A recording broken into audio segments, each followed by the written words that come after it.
Ferrari's upgrades promised a breakthrough at Spa, but Hamilton's shocking spin and Leclerc's frustration tell another story. Can the Scuderia fight back in the sprint? Let's dive into the drama unfolding at Spa-Francorchamps. Despite Ferrari rolling out a major upgrade package at Spa, seven-time world champion Lewis Hamilton admitted he couldn't feel any improvement on Friday. Shaking his head when questioned about whether the new suspension had made the SF25 easier to handle. A mistake on his first SQ1 lap put the Briton under pressure to deliver on his final attempt, but a dramatic spin at the final chicane, just as the checkered flag waved, left him stranded on the penultimate row. When asked to explain what went wrong in the session, Hamilton's response was blunt: "I spun." When pushed on whether rear locking was to blame for the spin, he replied, "Yeah, the first time in my career." Trying to draw out a silver lining, Hamilton remarked, "Tomorrow's a new day. Obviously, I'm massively frustrated. A lot of work has gone in, and to be there is not great. Hopefully, tomorrow is going to be better." With a costly SQ1 spin leaving the Ferrari veteran down in P18. The 40-year-old hasn't qualified this low for a sprint since Austria, nearly 2 years ago.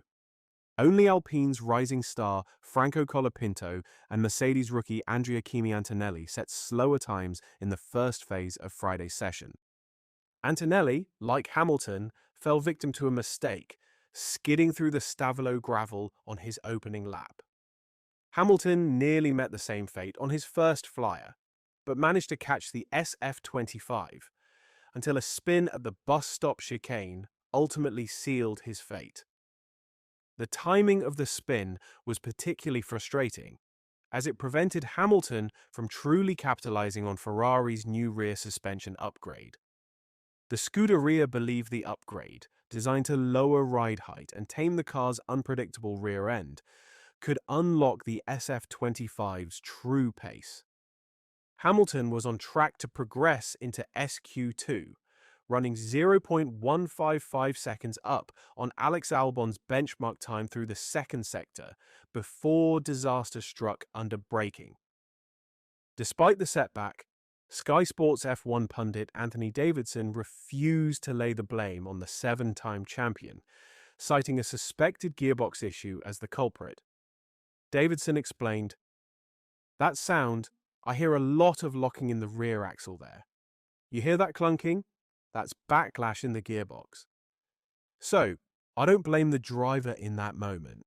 Something is going on there in the downshift phase in that Ferrari. I give Lewis the benefit of the doubt with that one at least."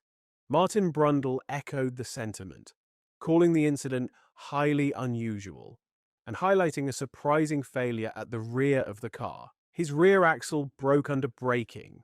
Highly unusual," Brundle remarked. "I don't think there's anyone more shocked by that than Lewis Hamilton." Had Hamilton not been caught out by a snap of oversteer at Stavolo on his first flying lap of SQ1, possibly triggered by a sudden gust of wind, the Ferrari driver would likely have advanced to SQ2, even with his later spin at the bus stop chicane.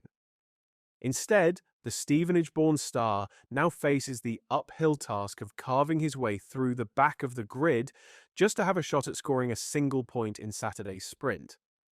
Ironically, sprints have been where Hamilton has delivered some of his brightest moments since his switch from Mercedes to Ferrari for the 2025 season. He claimed victory in the Shanghai Sprint from pole position, his only pole and win in any format for Ferrari to date. Hamilton also secured a P3 finish in the Miami Sprint, capitalizing on an early switch to slick tires after the rain, marking his only other podium for the Scuderia so far. Meanwhile, on the other side of the garage, Charles Leclerc secured a spot on the second row of the grid. Yet the 0.768 second gap to pole left him feeling both satisfied and frustrated. "The feeling was pretty good, which to me, it's a mixed feeling," said Leclerc. "On one side, I'm happy that the car feels better, and on the other, even if the car feels pretty good, we are still 7/10 off, which is a huge amount of time." Yes, it's a long track, but it's still a big amount of time. So there is a lot of work to be done. We just need to add grip to this car at the end of the day. I don't think we do anything particularly wrong, but we just need more grip that we don't seem to have for now. Charles Leclerc admitted he could feel the gains from Ferrari's latest upgrade package at the Belgian Grand Prix, but was left stunned by McLaren's blistering pace. The Monegasque will line up fourth for Saturday's sprint at Spa-Francorchamps, but the gap to the front left him with mixed emotions. Leclerc delivered a solid performance, especially with teammate Lewis Hamilton languishing in 18th after a costly spin at the bus stop chicane. Yet the 0.7-second deficit to pole sitter Oscar Piastri was impossible to ignore. This weekend is a key moment for Ferrari, as the team debuts a new rear suspension designed to unlock the SF25's true potential. While Leclerc was encouraged by the initial feel of the upgrade, he admitted McLaren's pace left Ferrari searching for answers in qualifying. "I felt the changes," Leclerc said after sprint qualifying. "But today, the gap is huge. I am sure we did a step forward, but for some reason, the McLarens are even faster than usual around this track. So it's disappointing. I think what we were searching for with the upgrades, we found it. It's just a shame to have such a difficult qualifying session with the gaps." Now, Leclerc is looking to strike back as Ferrari rolls out its rear suspension upgrade at the Belgian GP. The Scuderia has shifted the mounting point of the front wishbone to the gearbox, aiming to drop the SF25's ride height and make the car's handling more predictable. It's also likely that Ferrari tweaked the dampers as part of this update to squeeze every ounce of performance from the new package. However, Leclerc admits the upgrade won't spare him from having to rely on extreme setups in the pursuit of speed. As he explained, "I can find the confidence if I set up the car in a different way. So, if I need confidence, I'll go for that.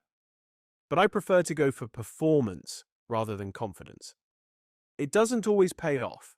And I think we've seen it at the last race weekend in Silverstone, where obviously I had my struggles, which were pretty big in the wet. I know this is the risk of running such an extreme setup. I don't think this will improve with that rear suspension upgrade because we still need to set up the car in a relatively similar position in order to extract the maximum out of it. But I'm happy to follow that path." Hamilton's struggles and Leclerc's mixed emotions set the stage for a dramatic sprint at Spa. Can Ferrari's upgrades turn things around? Drop your thoughts below, hit like, and subscribe for more F1 breakdowns and updates.